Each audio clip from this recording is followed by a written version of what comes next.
Okay, good afternoon, just gone afternoon.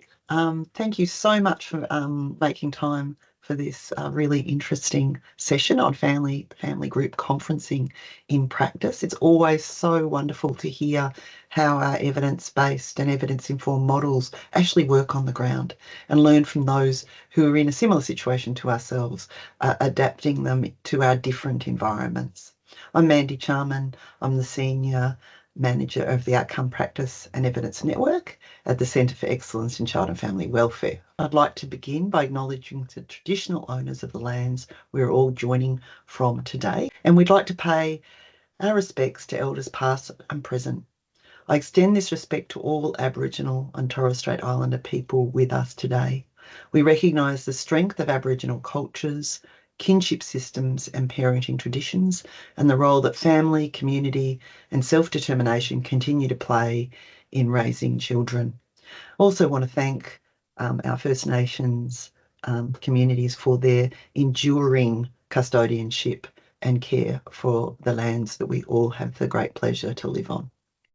Today we're exploring family group conferencing in practice, what we know from the evidence, what's been learnt over time, and how it is being adapted and embedded in the Victorian service context. Uniting Vic will explore this evidence-informed model and practice approach that supports families to make meaningful, sustainable decisions for their children. At Open, our role is to support organisations across the child and family service sector to share your work, evidence and practice insights, strengthen evaluation capacity and learning, and build confidence in using evidence-based models or evidence-informed practices in real service settings. We know that change happens when evidence is grounded in practice realities. These forums are part of how we create space for practitioners and leaders to reflect on what is working, what is challenging, and what we are learning together as a sector. So family group conferencing is a structured family-led decision-making process that supports parents, extended family and community to develop safe plans for children. It sits within the Restoring Families stream of the Department of Families, Fairness and Housing's Family Services platform. So we should have a lot of interest in this because this is a very important sort of move forward for the Department of Family Fairness and Housing. We're fortunate to be joined by three experienced practitioners and leaders from Uniting Vic.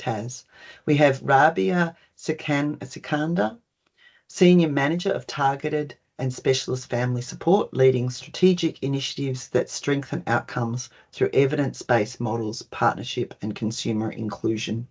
Xanthi Whitney, who has delivered family group conferencing since 2013 and has played a key role in embedding it across Uniting's placement prevention and reunification work.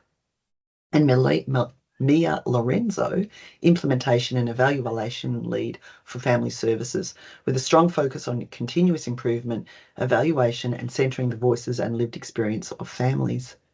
Together, they bring more than a decade of practice learning, implementation experience, and real-world insights that are highly relevant to the sector. Before we begin, I do want to highlight that Open is wanting to do more of these types of events, focusing on creating space for organisations to share your own experience in delivering evidence-informed or evidence-based models or practice approaches.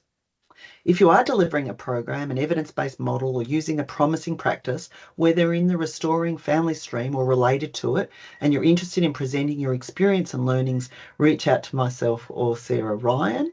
We'd love to hear from you. These conversations make the sector stronger.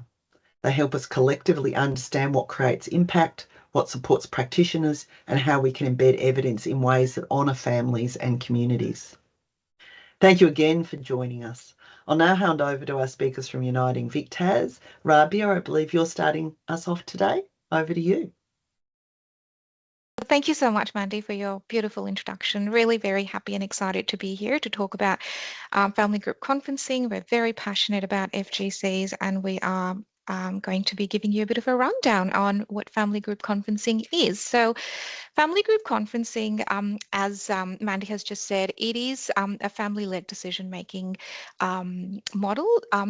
family group conferencing have been around for quite some time. So since the 1980s, I believe their origin was in New Zealand, and now it's spread across globally, across different countries, Australia, Canada, UK.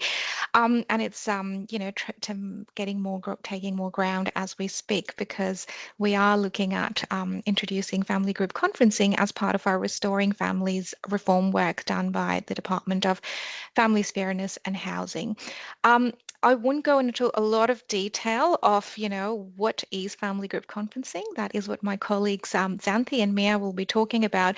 But I guess one of the key features of, FGCs is that these put families at the center. So, the decision-making power is with the family. It's their plan, and it helps with, I guess, having the buy-in from the family. It's a strength-based model.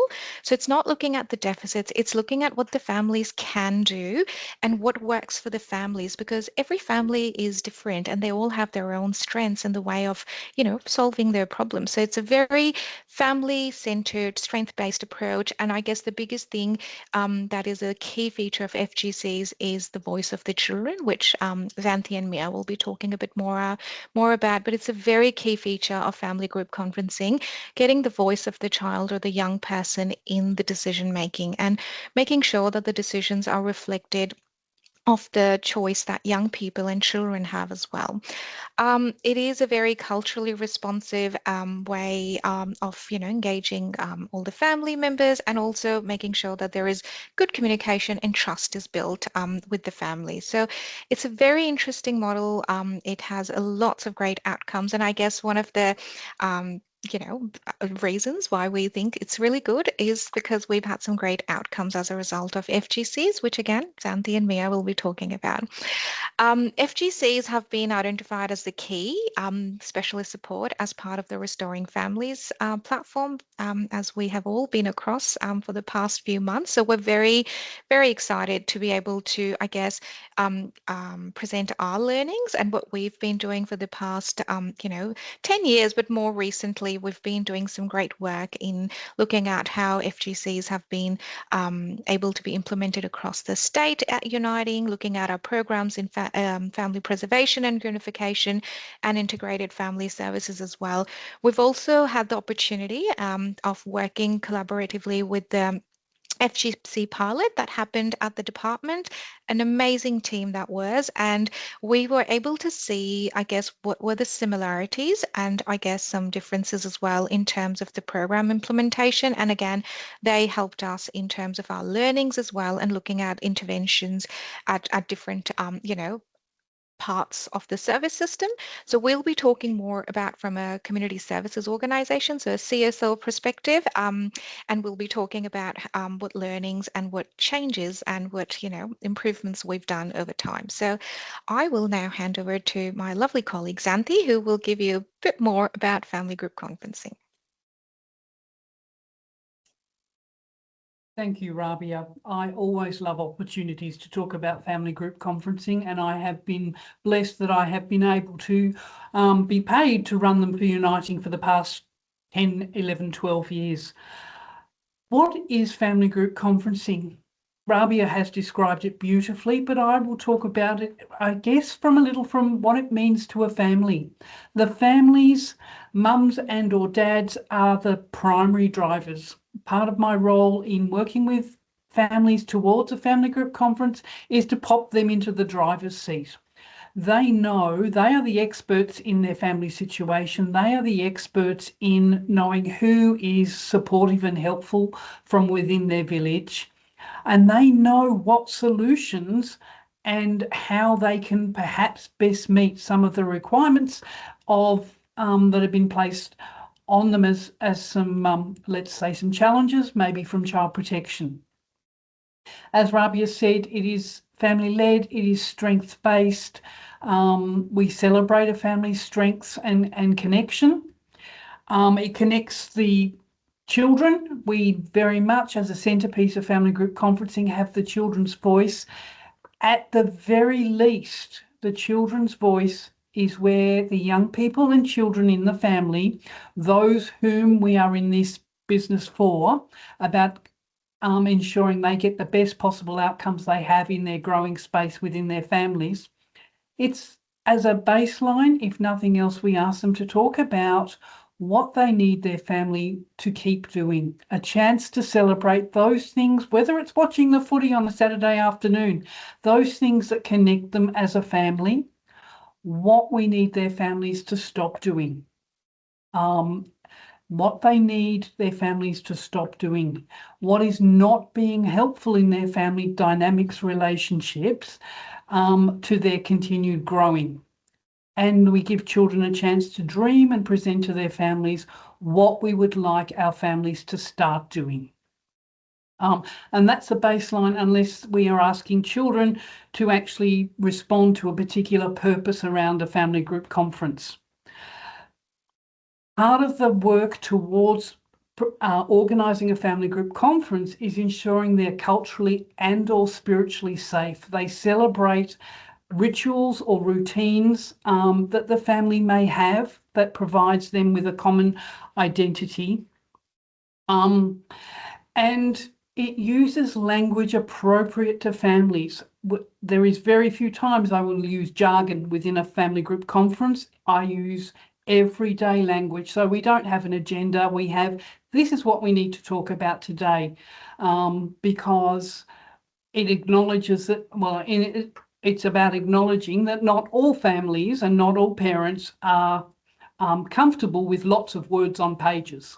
And that's one of the things I very much explore with the family very early on. Family group conferencing is not probably the only family-centred service response, particularly in the FPR, family preservation reunification space. There are care teams.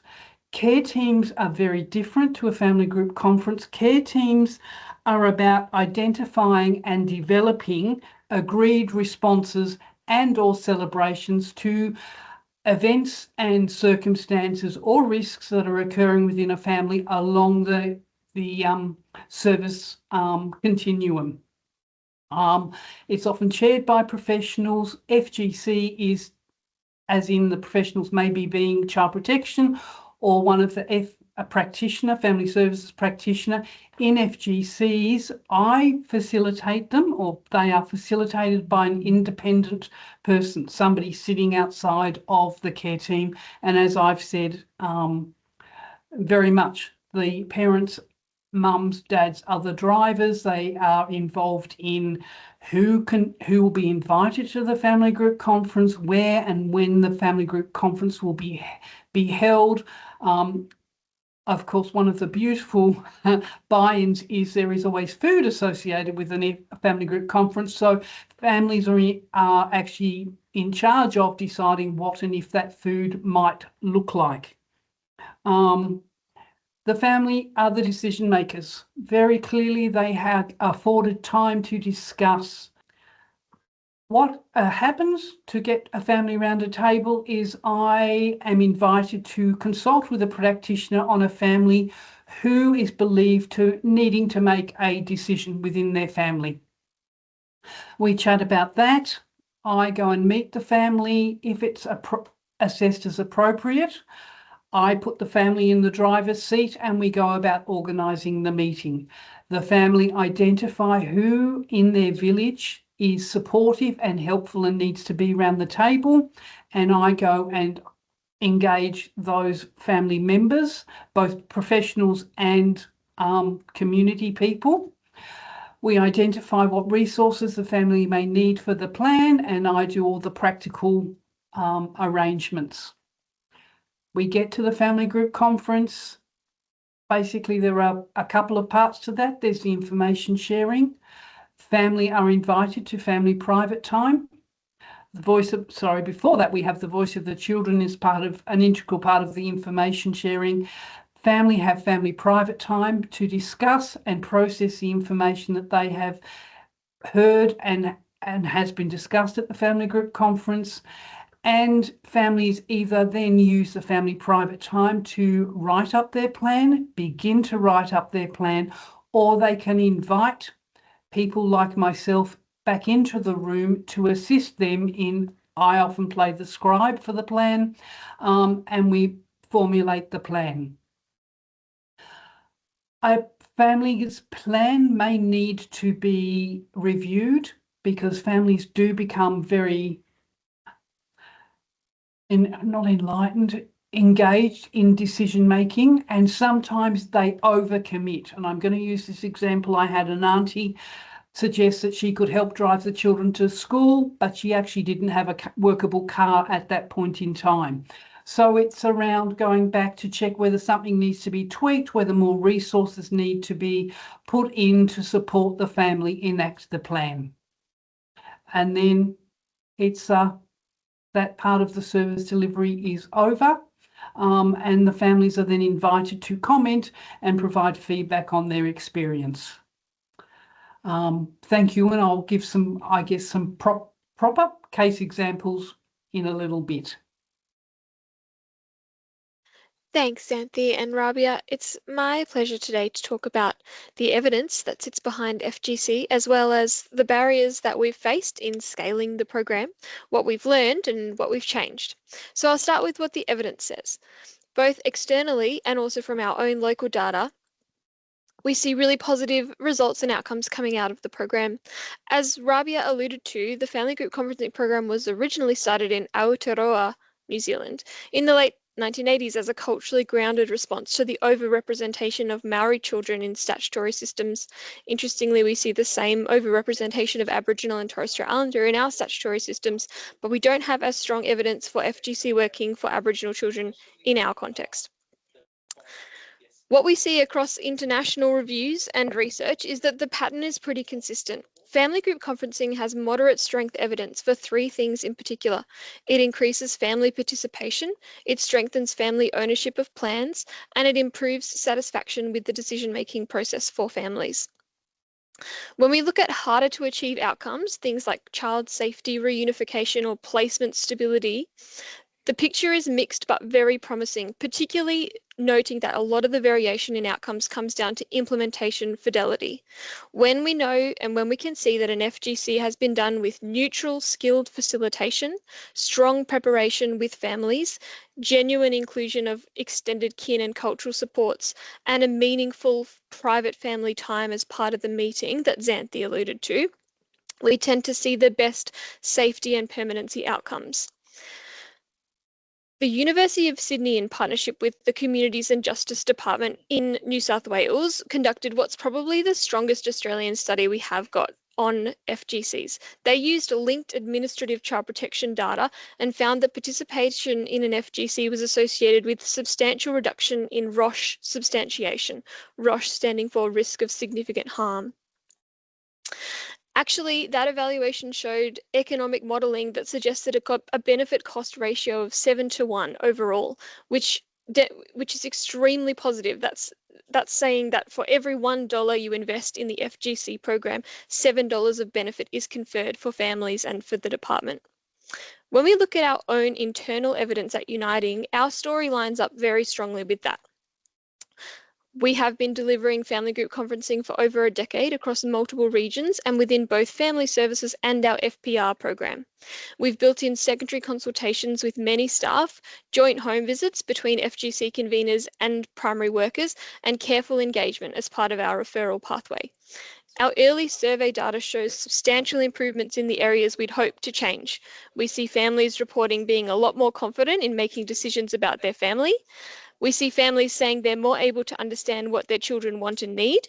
63% of families say their children feel more heard and included in decisions. And around half of families say that their relationships with their children and their confidence in decision making got a lot better as a result of the FGC. We see a very strong child voice signal in our data. Families describe children having a genuine chance to speak and often say that hearing their children's perspective changed the way adults behaved or made decisions, particularly in blended or complex family situations. And our program satisfaction data is pretty remarkable. So far, Every single respondent has rated the program a 10 out of 10, giving us a net promoter score of 100, essentially saying that everyone who's responded to the survey would be extremely likely to recommend an FGC to somebody in a similar situation to them. And around 88% of our families say that the program made a really positive difference in their life. We have a lot of qualitative data that I would love to share with you and unpack. We have tried to put some quotes throughout the presentation today. But looking at our qualitative data, families say that one of the biggest outcomes for them is that communication becomes easier, less tense, and more constructive within their extended family networks as a result of the FGC. They talk about finally being able to see everyone else's side of things. Some parents also describe feeling more able to speak up, ask for help, or challenge child protection in decisions in a more structured or supported way. Some families say this is the only time that they feel they were able to engage with child protection as equals, and that's such an important outcome that results from the FGC. So when we look at both the external and the internal evidence, we see a pretty consistent picture that says that FGC strengthens engagement, ownership, and satisfaction. That that the external evidence is showing that FGCs can impact on safety and permanency, and that FGC is evidence-based and values-based, delivering meaningful families in our context. When we have tried to scale the program up and when we've considered what barriers we're facing in delivering this program, there are a few that we're very happy to share with you today in the interests of transparency and shared learning. It hasn't been smooth sailing. One of the challenges that we have found is in refining our referral pathways and timing. We know that FGC is not a panacea. It can't solve every single family dispute and it doesn't replace formal mediation. It certainly relies on certain conditions being present, such as safety within the family. Early on, we had pretty inconsistent referral criteria and a patchy understanding among practitioners about what was actually FGC suitable. That meant we spent a lot of time working through referrals that were never going to be appropriate. For example, families without buy-in, no extended network willing to engage, or situations where the risk was just too high. What we've found is that timing is really critical with an FGC. When FGCs are delivered early in the child protection history, while options are still open or negotiable, families can genuinely be empowered to make their own decisions. If we wait until things have escalated to a crisis and plans are already predetermined, the conference becomes effectively redundant because families feel this is a very tokenistic consultation at that point. We've also struggled a little bit with workforce capacity and turnover. We're operating in a context of high caseloads and turnover within our practitioner work group. FGC needs to be delivered by skilled, independent and neutral conveners, and it needs time for secondary consults, joint visits preparation, and also follow-up.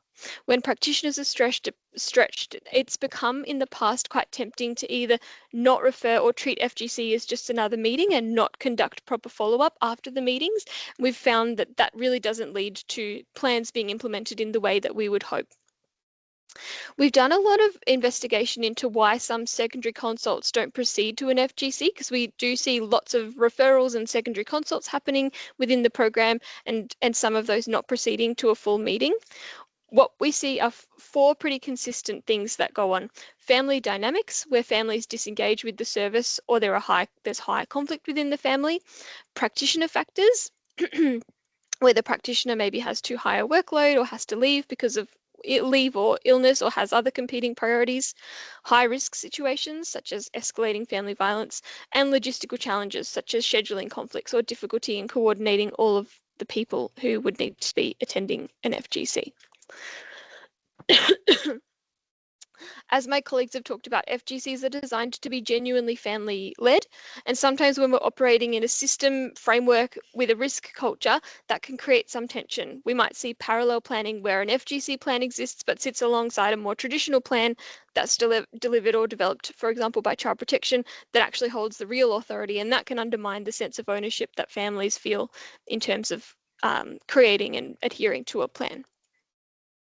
We've learned a lot, and so we're keen to share with you our enablers that we've found. Some of these we've already spoken about. So we know an experienced and neutral facilitator is really key success factor in predicting whether or not a family is going to have a positive experience when they access the FGC program. We also know that family readiness is key. We need a family to be ready to engage, and we also need their extended network to be ready to engage. We do see families not having as positive responses and experiences in accessing an FGC when a key person in their network, for example, the child's other parent, isn't willing to engage.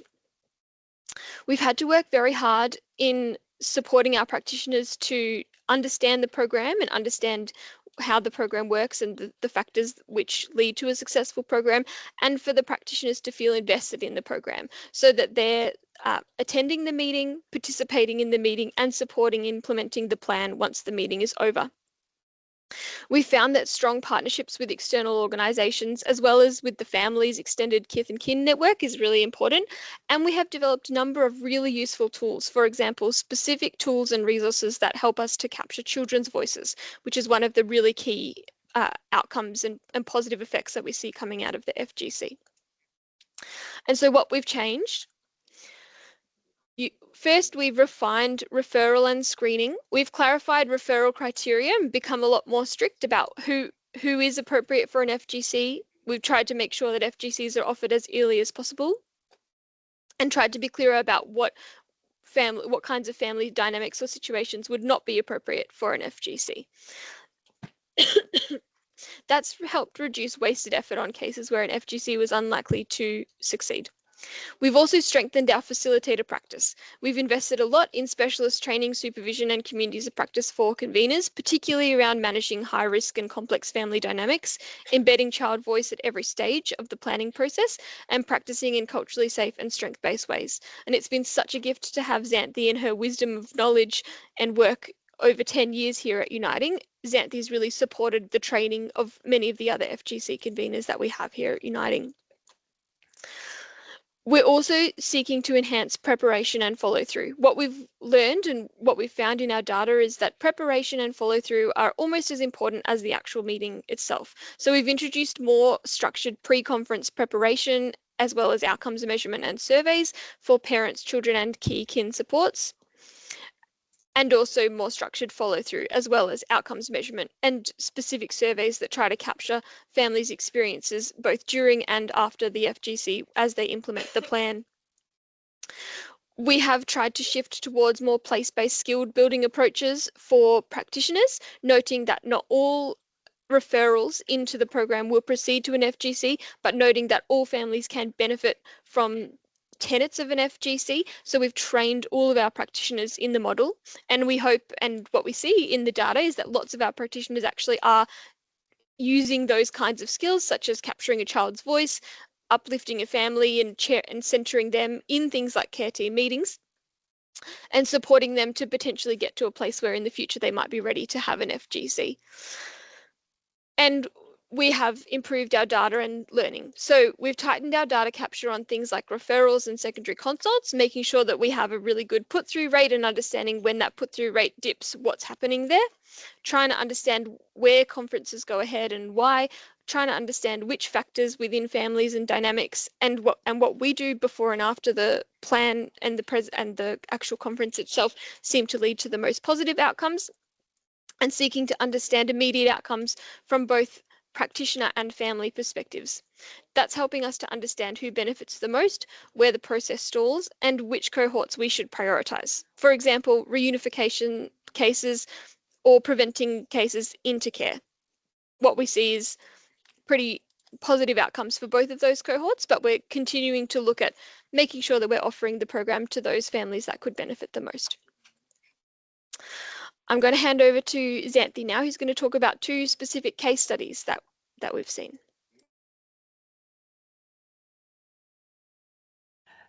Thank you, Mia. This is my favourite part, talking about where FGC actually becomes real for families. So this first of two case studies that or impact stories I'll share this one was around a family reunification. So a little poppet had been placed in an out-of-home placement with kith and kin with Auntie Tracy and Uncle Tom, and I'm not using their real names at all, but it just makes it easier for me to refer to aunties and uncles in that way. So the family came together, and their understanding was they were coming together to look at how for the little 5-year-old, who I'll just call Jane, how Jane could experience the same sort of stuff within her family. So she was certainly living and participating across a couple of households: her mum's household, her grandparents' household, and her auntie and uncle's household. And so for her, it was seen that she needed predictability, transparency, and accountability that matched across all of those households. So the family, there was a bit of high conflict between auntie and uncle and mum. And some of the relationship had broken down there because mum certainly had some resentments and concerns about her sister and brother-in-law caring for her child for quite a lengthy period of time. So we came together. It was a very positive family group conference. We had Jane's voice, and she identified she loved all her family and she wanted to be living with mum, who was her safe person. She wanted contact with her cousin, who was a little 18-month-old, at her aunt and uncle's place. And she wanted all the family to get on together and have Christmas together. The family invited me to participate. They had family private time where they talked, but due to their mum's concern about the potential level of conflict, she asked me to come in and actually play secretary, so I could actually monitor and facilitate the discussions if things got a little bit heated. So the family planned around contact between Jane and her little cousin. They discussed, for example, the good old screen time, what was appropriate screen time that all three households could maintain and support. We got down to discussing, or they got down to discussing, behaviour and consequences. This was the triple jeopardy. If Jane had been in trouble at school and there was a consequence placed at her with school, did that mean that consequence needed to be applied at mum's house, and did it need to be implemented at grandma and grandpa's house, nanny and pop's house? Or were they independent and school's punishment stayed with school, consequences from mum stayed with mum, and consequences from nanny and pop, who had a huge role in her day-to-day life, Jane's day-to-day life? Where did that lie? And they were able to come to a place where they were happy and comfortable to implement some plans across all three households.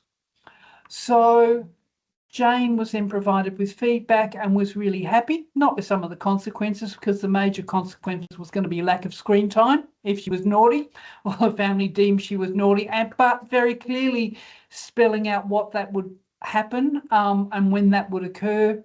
Yeah, and that was that story. It's always, and I hate to use the term, but I do often use the term winners and losers.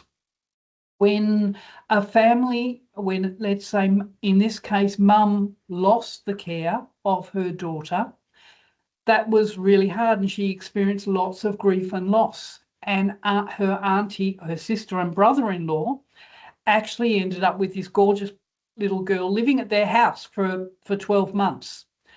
And they had all the currency on what she was waking up for with nightmares, who her group of friends were, which parties she was going to. Mum worked really hard to be able to have Jane back in her care. At that stage, Mum felt like a real winner. She ticked the boxes. She had identified and shown that she could keep Jane safe. Auntie and uncle woke up to a very quiet household the day after Jane went home. They then experienced the grief and loss. So family reunifications can be really complex, and how you've got a little poppet who adores and has a relationship and an investment in all the family members. And so FGC is really pivotal in being able to have families come and sit around the table and talk about how can we make this work for the little one, and acknowledging grief and loss and ruptured relationships when that's happened. Yeah, it's one of my favourite FGCs, is a family reunification. Equally though, it is really lovely to work around a family on how they can move together to keep their families, their children safe. So this is a family where there is a permanent care order in place to the paternal grandparents. And both mum and dad of these three children, who I'm going to call John, Jack and Janet, are only still able to have supervised contact with their children.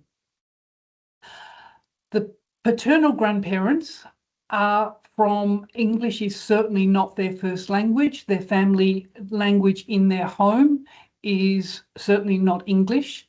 The children's language, because they've grown up in Australia all their life, is certainly English. So there's some language and communication issues that occur. Paternal grandma, who is, I'm going to call Sally, is the primary caregiver in this scenario. She is also, and I'm going to be careful here because I'm also quite old these days, is getting on in years and has certainly done her child raising and is now needing to do that for a second time. And when you look at a 4-year-old little girl in that scenario, she's going to be caring till she's quite an advanced age, if we look at at least another 14 years.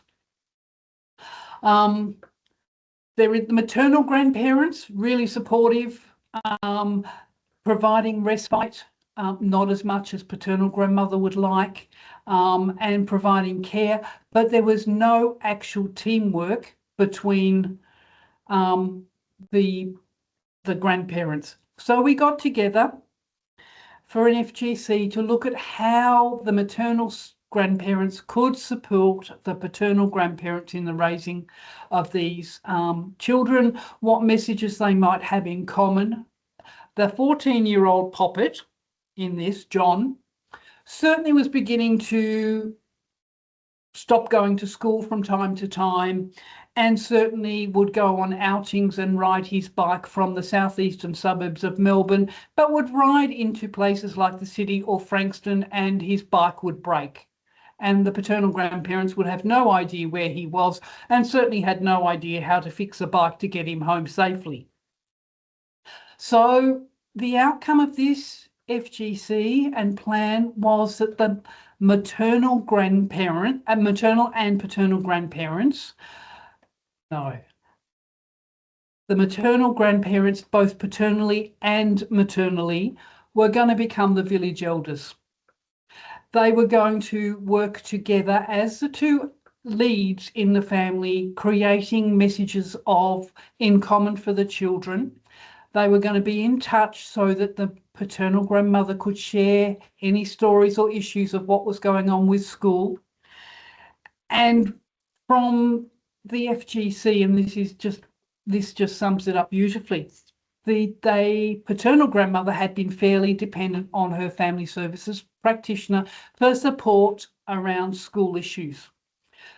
The family services practitioner was looking to go into the closure phase and reassured this grandmother, I won't leave you till we've got school sorted out. I'll come with you to school and we'll sort it out. And this paternal grandmother went, no, you don't need to do that.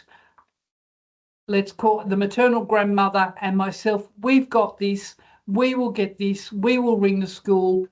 We actually don't need you to help us with that anymore. We've got it. So yes, the village has been reinvented with new elders at the head. And yeah, there'll be good outcomes for those kids. And this is me again, main impacts. Family group conferences celebrates the family's expertise. It gets everybody on the same page. And these are comments that parents have made child protection have to answer what I had been asking. And that was, and I'm going to share with you, because I recognise this FGC, it was about what do you mean by cumulative harm? And it's something that we all come out with, and now we're all trained up in trauma and attachment, and we end up with our language without sometimes realising we're talking foreign languages to these families who may have real challenges in literacy and comprehension. Families have clearer plans. They're committed to their plans. They know they've committed to what they can do and what they can achieve.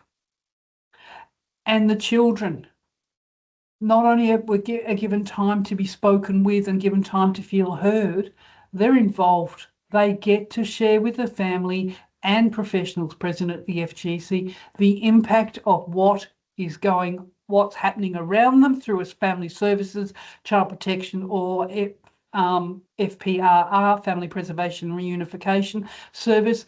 They get to actually voice what that means for them and the impact on them, and they get to dream about what their families could become.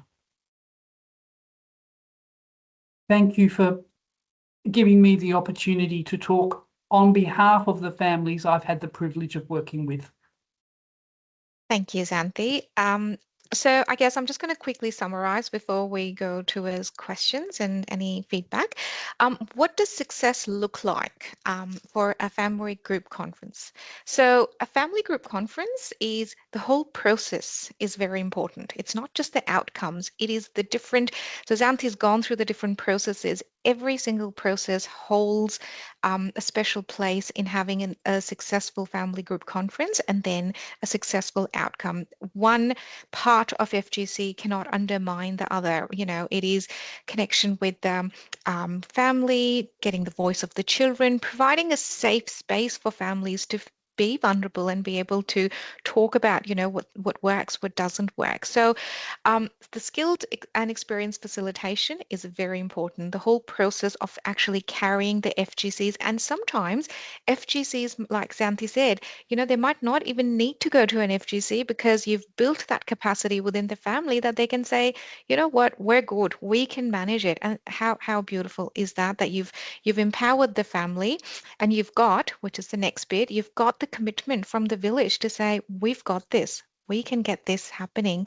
So that is the beauty of having a great facilitation, having every process a part of the journey for family group conferencing at a really right time, appropriate way, safe way, inclusive way, and getting children and young people to share their views, because at the end of the day, you can put in everything that you want. If a child's not ready, they're just going to be, sorry, I'm not doing that. So having their voice, having their say in it is really, really important. But again, bringing along our lovely partners, you know, child protection, school, because at the end of the day, we do live in a, you know, society, a system, and we all need to work together to make things happen. So for a family group conference to be successful, we need the engagement from the village. That is key. People need to feel heard, respected, the voice of the children. Absolutely, I can not have enough words. I think Xanthi can spend a whole day talking about the voice of the child and how to collect that. That is really important in influencing the plan.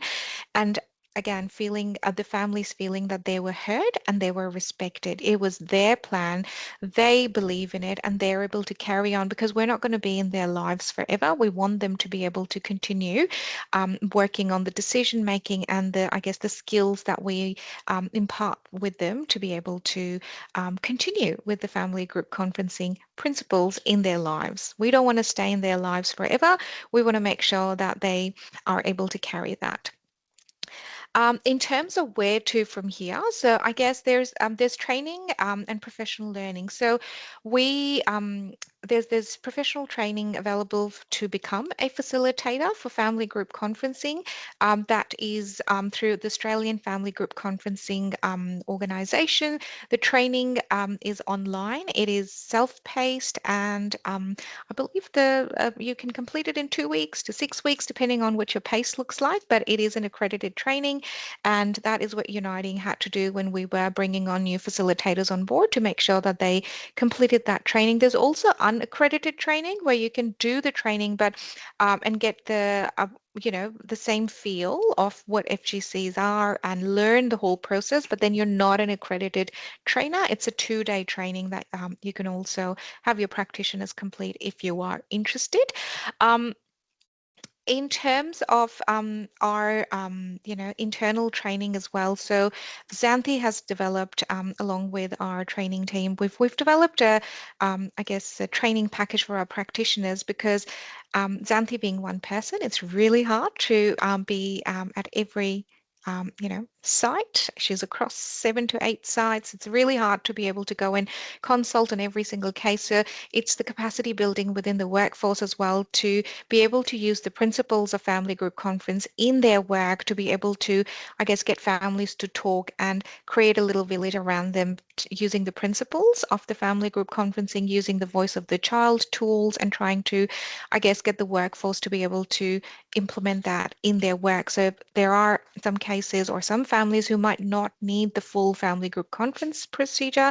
They might just be having those conversations, but if required, obviously Xanthi's there to go and talk to them. So that's also a bit of a capacity building that we do internally as well. In terms of opportunities for cross-agency collaboration, so you can tell by our presentation today that we're really proud of what we've achieved in our FGC program over the past, all this time. We've been able to really expand the access of the FGCs to a greater number of families within our, consumer group, our sector. Happy to invite you or your colleagues to consider ways of how we could work to expand and promote FGCs. The reform is really allowing us to do that. The reform is moving towards getting FGCs across the state in the restoring family. So we're really happy to work with different organizations to look at, models, look at how we could, share knowledge and skill in the sector as well. We're also interested in working with any organizations who are, interested in researching and evaluating. I'm sure Mia will be very excited to, embark on that journey with anyone who's interested. And we're also looking at consumers being at the center of our evaluations. I think the richness of the feedback that we've received from our consumer group has really helped us shape, implement, improve, put in, a little bit more to our FGC processes. So we're always here ready to talk to you. If you would like to talk more, please reach out. My email is there.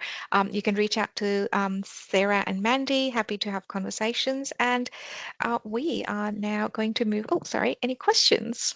Mandy, to you. Yes, there has been a range of questions actually. One is to Xanthi. As a facilitator, what organisational support did you have or need to make sure you can do your best work? Well, I'm very lucky. I've got Rabia, who is equally passionate, as my direct supervisor, and I have her. She's on call to me if I need it.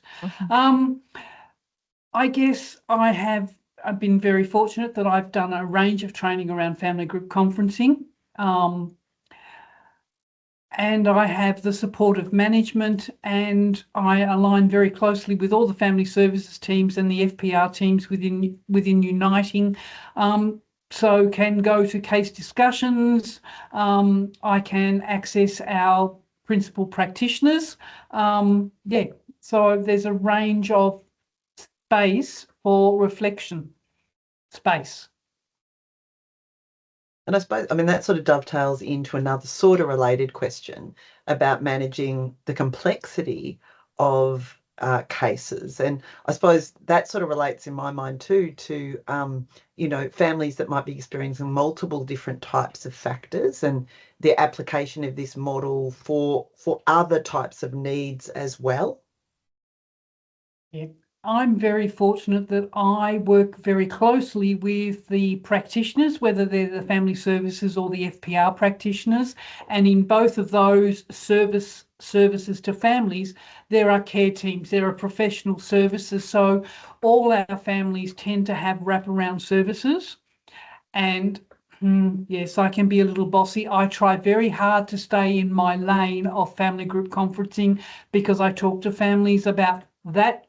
If it's not about getting your village around the table, hearing your children's voice and making a plan, that actually belongs with your practitioner. Yeah, okay. That's so this, I suppose, is also to Xanthi, and then I've got a few more for Ravia and Mia as well. Christy asks, I'd be interested in hearing from the facilitators. So Xanthi, your thoughts about the newer family meeting types in relation to family group conferencing, such as single session family consultations or open dialogue. I'm going to have to go. I'm actually not really familiar with them. So now I thank you. I've got myself a little task to go and explore those. So yeah. Okay, we'll park that one. And yeah, all good. Very good. It's a wonderful presentation. Once again, a little bit more about the process, I think. When seeking feedback from families about their experiences of the process and the outcomes for their family, at what point do you do this? Is it directly after the conference, within the month following the conference, or 6 months after the conference, or whatever period? Mia, did you want to? No, you go, Xanthi. Either one of us could respond to that, I think. I'm not the person. I am not necessarily the person who seeks that feedback at the moment. So that's a very fluid learning-ish space that we're in at the moment.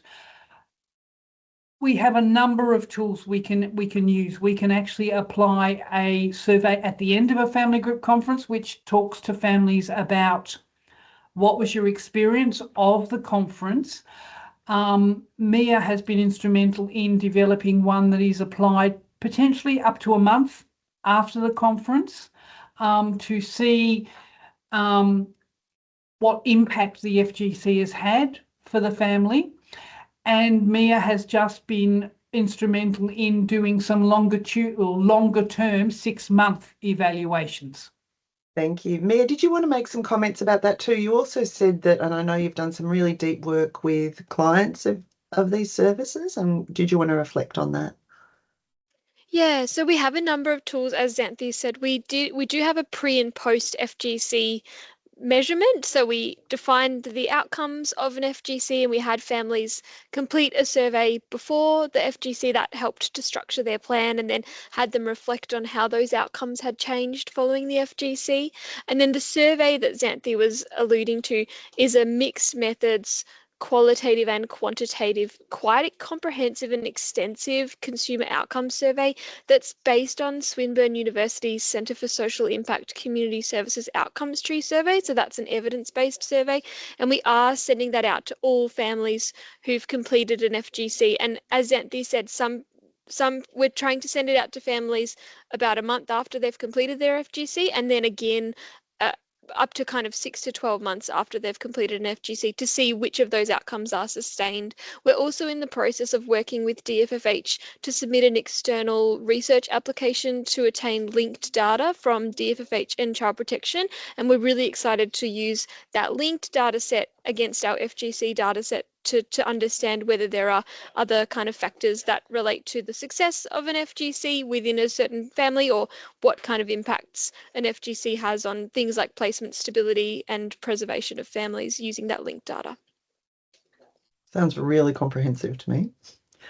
This question goes to sort of the appropriateness and who's the right fit. We've had a number of questions around that.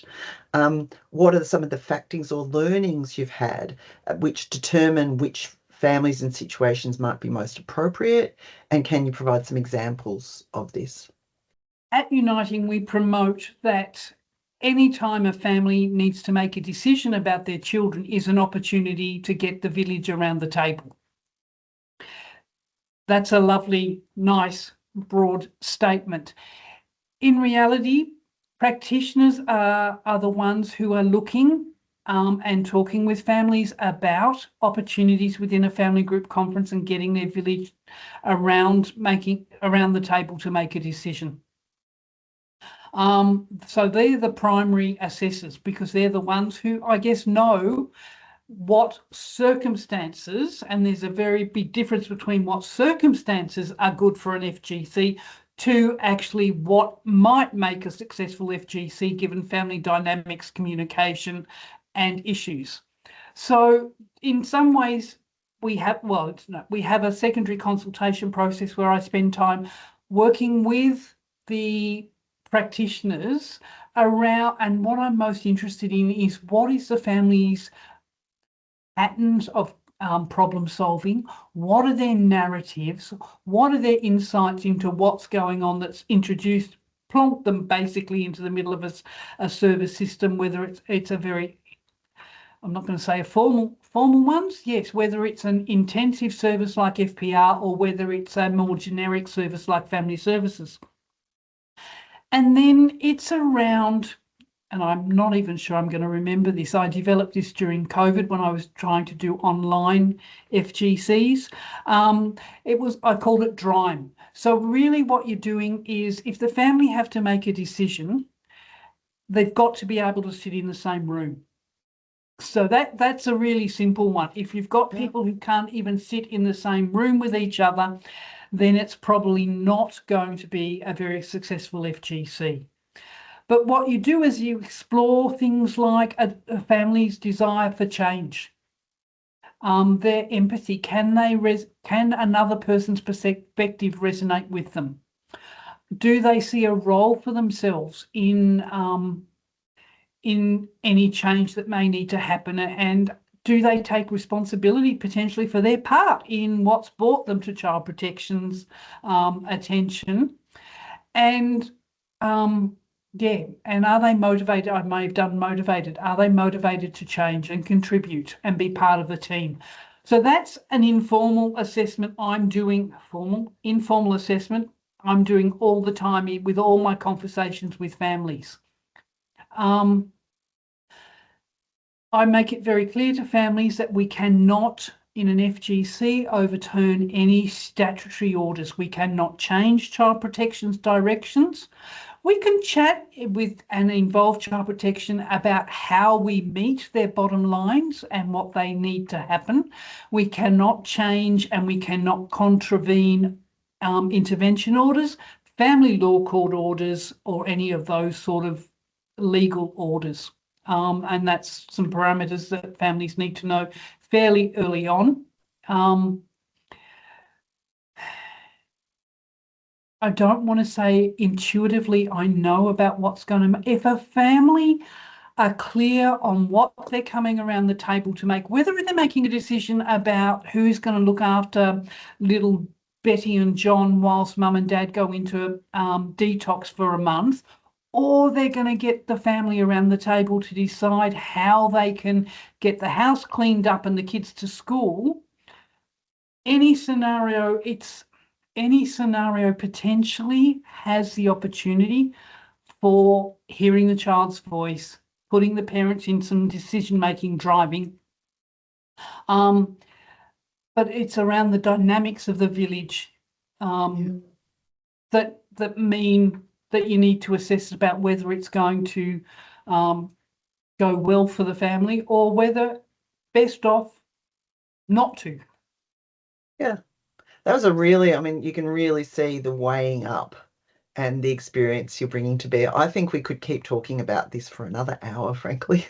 I love the idea of creating a democratic way of working through things which enable the amplification of children's perspectives and resolution of what can be sort of intractable or appear intractable problems. So thank you so much for sharing that.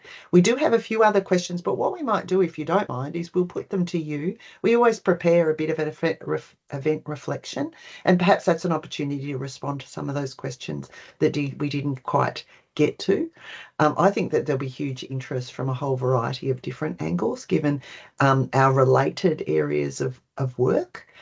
So thank you once again, and Rabia, Xanthi and Mia actually approached us about this opportunity. So we're really excited when that happens, and we really welcome other people in the audience who may think that they want to share their own work. You can see the interest and relevance of these types of on-the-ground experiences. So thank you very much. We'll wind up now and have a very nice rest of the afternoon. And we're hoping to see you, well, that's our last event for the year. So we'll see you again next year.